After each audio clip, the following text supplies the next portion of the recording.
वंदे मातरम बच्चों।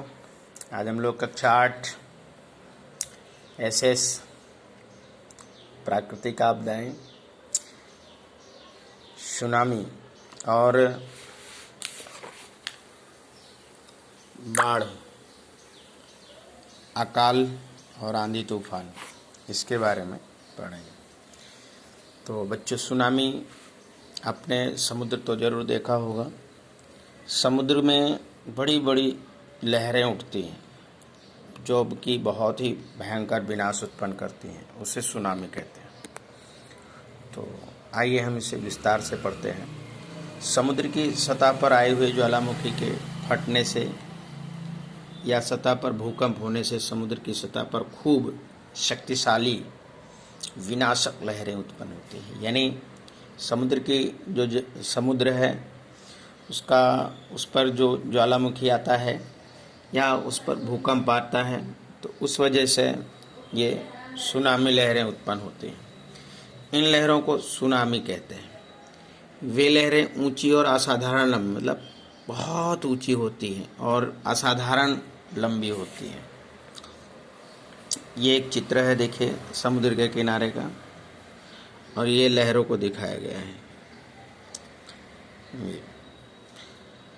इसकी लंबाई लगभग 700 से 1600 किलोमीटर जितनी होती है। मतलब ये जो लहरें होती हैं बहुत 700 से 1600 किलोमीटर जितनी होती हैं। ये लहरें खूब तेजी से और लंबी दूरी तक तय करने वाली होती हैं। यानी ये जो सुनामी है वो 700 से 1600 किलोमीटर जितना होता है। साथ ही साथ इनकी लहरें जो है वो बहुत तेजी से ऊपर उठती हैं। इस प्रकार की लहरों से पानी तेजी से किनारे पर ऊंचाई तक पहुंचता है और बड़ी दुर्घटना हो जाती है।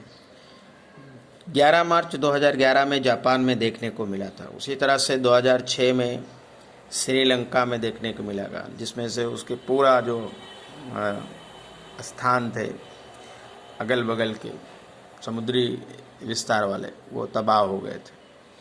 सुनामी हमारे यानी किसी भी देश में अगर सुनामी आती है तो वो बड़े भयंकर विनाश उत्पन्न करती है।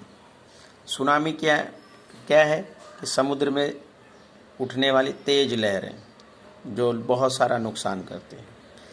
ये लगभग 700 से 16 किलोमीटर जितनी होती हैं और इनकी लहरें इतनी ऊंची हो जाती हैं, 7-8 मीटर यानी लगभग 10-15 मीटर ऊपर तक उठती हैं और वो भयंकर विनाश उत्पन्न करती हैं।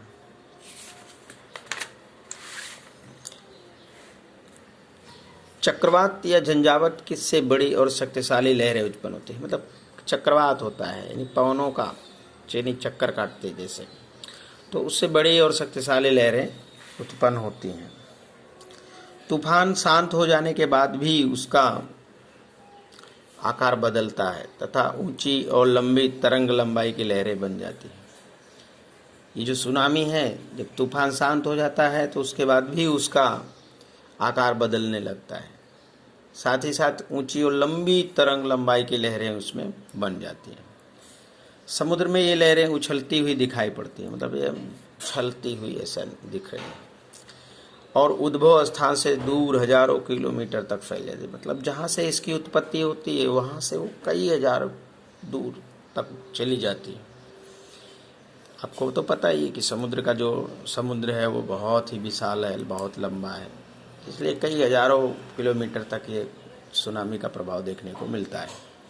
यानी ये जो लहरें हैं जब समुद्र किनारे पहुंचती हैं तब अधिक नुकसान पहुंचाती हैं। मतलब समुद्र में उत्पन्न होती हैं, धीरे धीरे समुद्र के किनारे स्थान पर आते हैं तो वहाँ की जो आसपास के क्षेत्र हैं उनको भयंकर बाढ़ लाती है, नुकसान भी करती है। इस वजह से इन लहरों को प्रलयकारी लहरें भी कहा जाता है। मतलब जो भयंकर विनाश करता है तो हमारा प्रलयकारी ही है। कभी कभी समुद्र के किनारे ऊंचे स्थानों पर से बड़ी चट्टानें या हिमशिला अचानक समुद्र में डूब जाते हैं। तो अब जब लहरें आएंगी, समुद्र का पानी उन लहरों से इनसे टकराएगा, तो ये लहरें जो हैं टकरा कर वहाँ पर जो भी चीज़ें वस्तुएं होंगी, जैसे कभी कभी कोई समुद्र के किनारे कोई जगह होती है, बने होते हैं चट्टान होती है, पठार होते हैं, पहाड़ होते हैं, या जो घर बने होते हैं, उन सबको ये नुकसान करती है और उन्हें अपने साथ समुद्र में डुबा ले जाती है। तो इससे लोगों को काफ़ी नुकसान होता है। आप बच्चों विचार कीजिए कि अगर आपका घर समुद्र के किनारे है और सरकार द्वारा आपको सुनामी की सूचना दी गई है, तो आप अपने बचाव के लिए क्या करेंगे। तो थोड़ी सी मैं जानकारी दे देना चाहता हूँ कि अगर भाई आप समुद्र के किनारे रहते हैं तो सबसे पहले आप सुरक्षित जगह चले जाइए, आपके घर की ज़रूरत की चीज़ें लेते जाइए, बाकी का जो सामान जो ले जाने लायक है वो भी अगर राहत कैंप में ले जा सकते हैं तो ले जाइए। लेकिन आपका क्या विचार है, आप क्या सोचते हैं, तो आप अपने सोचिएगा और प्रोजेक्ट के तौर पर लिखिएगा। अब है बाढ़। जिस तरह सुनामी आती है उसमें लंबी लंबी ऊंची ऊंची लहरें उठती हैं, और बाढ़ तो आप नॉर्मल जानते ही हैं। इस साल भी अभी सूरत में बाढ़ आई थी और बाढ़ से चारों तरफ पानी ही पानी भर जाता है। तो बाढ़ यानी नदी में एकाएक तेज़ी से आने वाले पानी के प्रवाह को बाढ़ कहते हैं। अब बाढ़ किस वजह से आती है कि भाई बहुत सारी नदियां भर जाती हैं, डैम भर जाते हैं, तो उनसे जो है उनका पानी छोड़ा जाता है। तो इससे क्या है कि जो तलहटी वाले क्षेत्र है, जो निचली क्षेत्र के एरिया वाले भाग है, वहाँ पर पानी भर जाता है, उनका निकास अच्छे से नहीं हो पाता है। तो इससे भी बहुत सारा नुकसान होता है। या लगातार वर्षा होने से भी बाढ़ आती है। बाढ़ आने के मुख्य दो कारण हैं। पहला है वर्षा ऋतु में, यदि नदी के ऊंचाई वाले क्षेत्र में अत्यधिक बरसात हो तो भी बाढ़ आ जाती है। मतलब नदी वर्षा समय में नदी के ऊंचाई वाले क्षेत्र में अधिक बरसात है, इसलिए। दूसरा रीजन है कि किसी नदी पर बना हुआ बांध टूट जाए तो नदी के किनारे और निचले तटीय भाग बाढ़ से ग्रसित हो जाते हैं। अब इसके अलावा भी ऐसा होता है कि बांध में पानी भर जाता है, जैसे हमारे यहाँ उकाई डैम है और उसमें 3 राज्यों का पानी इकट्ठा होता है, जैसे गुजरात, महाराष्ट्र और मध्य प्रदेश। अब उसका पानी अगर ओवरफ्लो हो जाएगा, नहीं छोड़ेंगे तो वह बांध टूट जाएगा। इसलिए कभी कभी हमारे जो कर्मचारी हैं बेचारे, वो डैम का पानी छोड़ते हैं, तो इससे भी बाढ़ आ जाती है। आपने देखा होगा कि 2006 में बहुत भयंकर बाढ़ आई थी। इसके अलावा कुछ हमारे देश में ऐसे राज्य हैं जहाँ पर हर वर्ष भयंकर बाढ़ आती रहती, और कुछ नदियों के वजह से वहाँ बाढ़ आती है। तो इसके बारे में चलिए जानकारी लेते हैं। जैसे गंगा और यमुना नदी, उसके वजह से उत्तर भारत में हमेशा बाढ़ ही आती रहती है, और ये 1978 में आया था, अभी भी आता है फिलहाल। मच्छू नदी के वजह से मोरबी में आया, जो कि गुजरात में है, 1979 में। तापी नदी हमारे सूरत में है, इसकी वजह से 2006 में बाढ़ आई थी, आप देखे ही होंगे, आप सुने होंगे। कोसी नदी जो कि बिहार है, और ये 2008 में बाढ़ आई। तो कोसी नदी बिहार का शोक कहा जाता है इसको, क्योंकि हर साल इससे बहुत सारा भयंकर विनाश होता है, बहुत सारा बाढ़ आता है हर साल। आज इस साल भी आया है, कभी नहीं, मतलब हर साल इस वजह से नहीं आता है। और उसमें क्या है कि इसकी बाढ़ आने का रीजन है कि बहुत सारी नदियों का पानी वहाँ पर इकट्ठा हो जाता है और निकास की भी अच्छा अच्छे से नहीं होती। दूसरा, यहाँ पे नेपाल का और उसके तटीय क्षेत्रों का, उत्तर भारत से आने वाले नदियों का पानी सब इकट्ठा हो जाता है और वहाँ पर बिहार में भयंकर बाढ़ उत्पन्न करती है। तो ये रही बाढ़ यानी कि पानी बढ़ जाना, और चारों तरफ पानी का भर जाने से भयंकर विनाश होता है। जान मान का भी नुकसान होता है, लोगों के घर संपत्ति, चीज़ वस्तुएं सारी डूब जाती हैं, यहाँ तक कि लोगों को खाने पीने की भी दिक्कत आती है। देखिए ये बाढ़ का चित्र है। अब देखिए गली में कितना पानी भर गया लोगों के यहाँ तक। अभी देखिए चारों तरफ, अभी देखिए शिव जी का मंदिर देखिए कैसा दिखाया गया है तो बाढ़ में। अब जो है अकाल, ये बाढ़ जिस तरह पानी बहुत अधिक हो जाए, और अकाल इसका बिल्कुल विपरीत है। अकाल यानी सूखा पड़ना, मतलब पानी ना पड़ना। तो सूखा होने से देखिए मिट्टी एकदम सूख गई है, और मिट्टी सूख जाएगी तो फिर क्या होगा, यानी हर तरफ ज़मीन बहुत कठोर हो जाएगी। तो अकाल यानी बारिश ना होना। चलिए इसके बारे में पढ़ते हैं। बरसात ना होने से भोजन पानी की कमी उत्पन्न हो जाती है और ज़मीन में पानी सूख जाने की प्रक्रिया को अनावृष्टि या अकाल कहते हैं। तो समझ रहे हैं ना कि मतलब जिस तरह से पानी बहुत बरसता है और चारों तरफ पानी भर जाता है तो वो बाढ़ होती है, और इसका जस्ट विपरीत है कि जब बरसात नहीं होती है तो चारों तरफ मिट्टी सूख जाती है, लोगों को भोजन की समस्याएं, पानी पीने की समस्याएं उत्पन्न हो जाती हैं। इसी को अकाल या अनावृष्टि कहते हैं। लगातार 2 वर्ष तक बरसात ना हो अथवा बरसात कम मात्रा में हो तब अकाल की स्थिति घोषित की जाती है। यानी अगर 2 साल लगातार बरसात ना हो या कम मात्रा में हो तो सरकार वहाँ पर उस क्षेत्र को या उस देश में अकाल घोषित कर देती है। अब इससे क्या होता है कि अकाल होने के कई रीजन हो सकते हैं कि हमने अधिक वृक्ष न लगाए हों और वातावरण भी प्रदूषित हो, इससे भी ऐसा हो सकता है कि वहाँ पे यानी अधिक वृक्षों के काटने से भी अकाल उत्पन्न हो जाता है। वृक्ष होंगे तो बरसात होगी, वातावरण प्रदूषित होगा इसलिए भी बरसात नहीं होती। तो हमें क्या करना चाहिए कि अधिक से अधिक वृक्ष लगाने चाहिए और वातावरण को प्रदूषित होने से बचाना चाहिए, और जिससे हम अकाल से बच सकें। अकाल के समय हमारे पानी की समस्या बहुत अधिक रहती है। अब है आंधी तूफान। आंधी तूफान ये बहुत तेज़ हवाएं होती हैं, जो तेज़ हवा चलती है इसे आंधी तूफान कहते हैं। तूफान मचाने वाली हवा अर्थात आंधी कहलाती है। ऐसा सामान्य अर्थ होता है इसका। हम इसे चक्रवात के समुद्री किनारे के क्षेत्र में कितनी ही बार ऐसा चक्रवात उत्पन्न होते हुए देखे हैं, जिसके कारण वहाँ नज़दीक के विस्तार में हवा का हलन चलन होता है, और ये हलन चलन जब वेग पकड़ता है तब हवा तूफानी हो जाती है। यानी जो समुद्री इलाके हैं वहाँ पर तेज चक्रवात होता है, और ये जो हवा का हलन चलन होता है, यानी हवा इतनी तेज चलती है, इसी को हम लोग तूफान कहते हैं।